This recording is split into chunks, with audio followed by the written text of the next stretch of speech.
Achich mitudo gi nek ma jaod bura ma Philip Aroko Philip noduoki e doho kawuono ka apisi ma jamin buche nokwayo ndalo 7 kendo mar medo dinone mondo mi gidhi nyime gi nonro. Aroko kata kamano nokwayo doho ni mondo miye mana ndalo 2 kende ponono ni imedo dinne.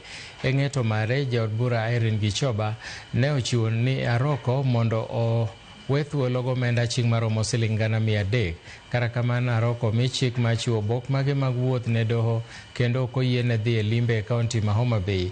Aroko bende ok oyiene loso ganyuola mar jaod bura ma Kasipul mosenindo Ong'ondo Were.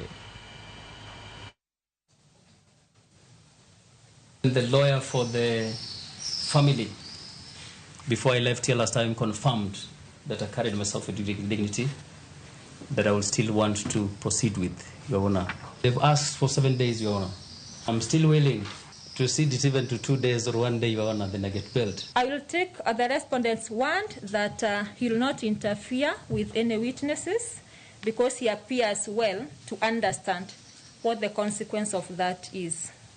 The respondent appears to me to understand what he needs to do, the right thing that he needs to do, so as not to complicate his life in this whole exercise. I will allow the applicant to continue with their investigations so far as the respondent before court is concerned. However, the same will continue when he is not in custody unless he is unable to meet the following conditions. The respondent not to travel to Homa Bay County, being the home county of the deceased and his home county, during the pendency of this matter. The respondent not to contact any of the suspects or respondents who have so far been arraigned in court during the pendency of this matter.